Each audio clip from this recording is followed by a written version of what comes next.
Assalamualaikum warahmatullahi wabarakatuh. Yang saya muliakan para sepuh, bini sepuh, terkhusus kepada Kanjeng Gusti BRA Putri Wulan Sari Dewi SHMKN selaku staf sus Menteri Kebudayaan. Kemudian yang mulia Bapak Insinyur Edi Asmanto, Ketua Majelis Luhur BSHT, yang telah memberikan tempat yang luar biasa bagi kami, kepada Romo Tony, yang mana beliau ini juga aslinya pembina di PPBBN. Kemudian Pak Pur, terima kasih sekali atas inisiatif dari sesepuh-sesepuh ini hingga akhirnya kami belajar menjadi orang Indonesia, Gusti. Jadi sambutannya yang santai saja, dan terima kasih pula kalau tanpa suku Kudus mungkin saya berdirinya agak gemetar di sini karena berangkatnya tadi belum isi bensin. Terima kasih suku Kudus. Mudah-mudahan nanti Kanjeng Gusti Putri Wulan Sari bisa mampir di Sutu Kudus. Pusatnya ada di dekat-dekat Taman Mini. Nah, dekat karena beliau ini staf Menteri Kebudayaan kan, dekat dengan Taman Mini yang merupakan juga pusat budaya miniatur Indonesia sambil menikmati Sutu Kudus. Baik, sahabat-sahabat sekalian, para pecinta budaya Tusan Haji, sekilas saja dari saya biar tidak lama. Acara pada malam hari ini sesungguhnya adalah awal dari usulan Romo Tony melalui Romo Pur ketika kami terjadi bincang-bincang di Ciganjur, karena nanti takut ada yang mencatat resmi sejarahnya seperti itu, karena sekarang banyak membelokkan sejarah kan, karena saya bolak-balik Jogja dulu dan banyak sekali. Biar sejarahnya seperti itu, jangan diaku-aku Ali Rahman yang buat, tidak, saya hanya tukang kompor. Yang intinya kami adalah orang-orang yang dari dulu berusaha untuk menjadi orang Nusantara yang seutuhnya dengan berbagai karunia Allah.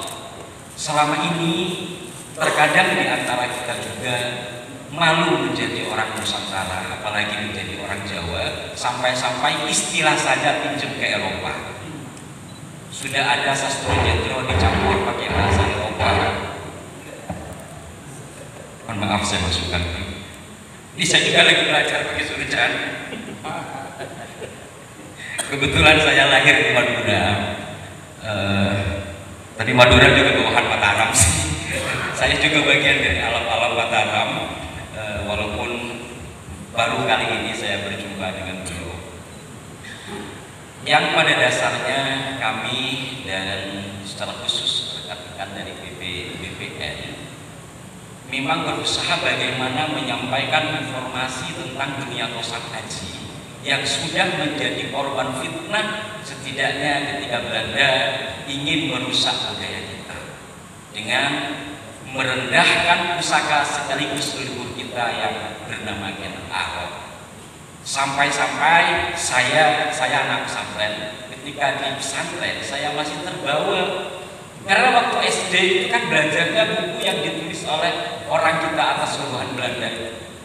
Saya baru sadar bahwa Tusan Haji itu adalah artefak sejarah yang setidaknya itu menyimpan berbagai keilmuan leluhur kita. Sering kali saya sampaikan bahwa betapa luhurnya leluhur kita di dalam hal apapun itu doa. Hidangan makan ubur rampe doa, pusaka doa. Seringkali saya istilahkan pusaka adalah doa dalam bentuk dekoratif yang dibuat dalam bilah. Kemudian ada ritual tanpa doa pun sebenarnya gerakannya sudah doa. Dan apabila tadi dari BSHT, jadi lupa namanya, Bapak Insinyur ya, Bapak Insinyur menyampaikan ada kesamaan di antara kita dalam melestarikan tradisi, dan malam ini luar biasa. Izinkan saya mengatakan bahwa malam adalah malam luar biasa di mana dua warisan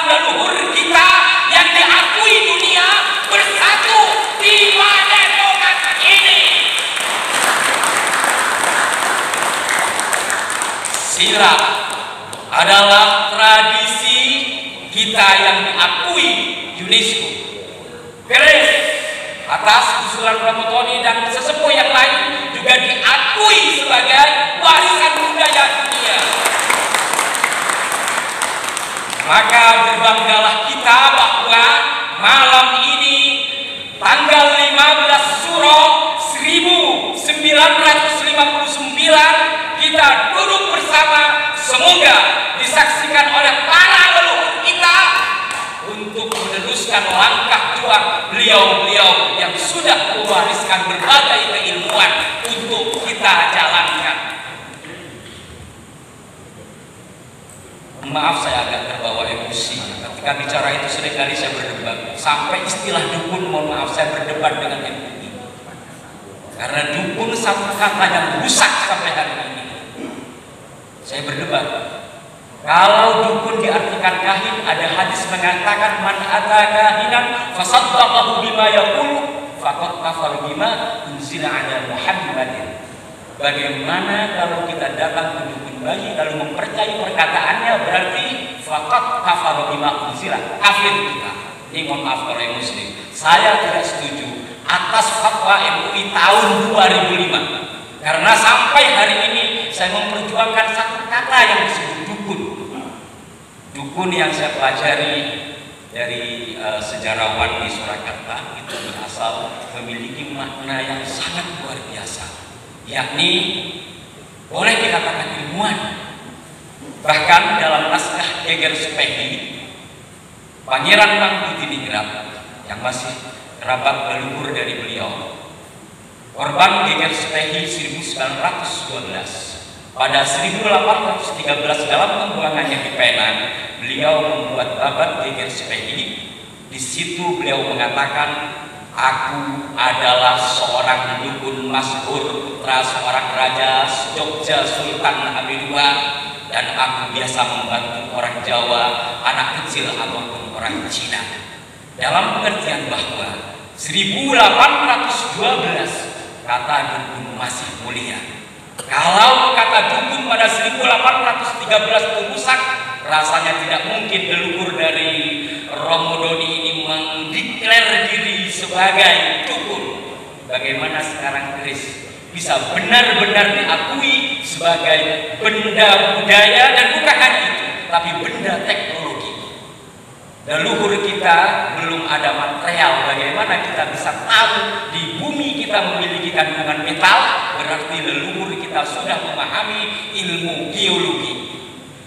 Bagaimana bisa menambang, sudah hebat dalam dunia pertambangan. Ketika sudah diketahui biji-biji logam, setidaknya ada berapa campuran, ada besinya, ada nikel kadang-kala, ada juga yang namanya baja. Memerinci logam-logam hari ini dikuliahi disebut dengan ilmu metalurgi. Ilmu kayak begini dikatakan syirik wa ma'asbah balik. Di mana saya tidak sakit hati, ilmu leluhur kita. Alhamdulillah masih ada orang-orang seperti Romo dan beliau-beliau, dan mudah-mudahan karena ada staf sus dari kementerian dan apalagi beliau telah dari Mataram Islam, semoga ini bisa dikembangkan terus-menerus. Demikian, kiranya tidak terlalu batas kalau berkepanjangan. Yang pasti saya ucapkan terima kasih dan selalu mohon bimbingannya, kerjasama yang apik ini, dunia besar kita yang diakui dunia, semoga bisa terus berkelanjutan. Mohon maaf jika ada hal-hal yang kurang berkenan. Hadallahu wa iyyakum wal afu minkum. Hasbunallahu wa ni'mal wakil. Assalamualaikum warahmatullahi wabarakatuh.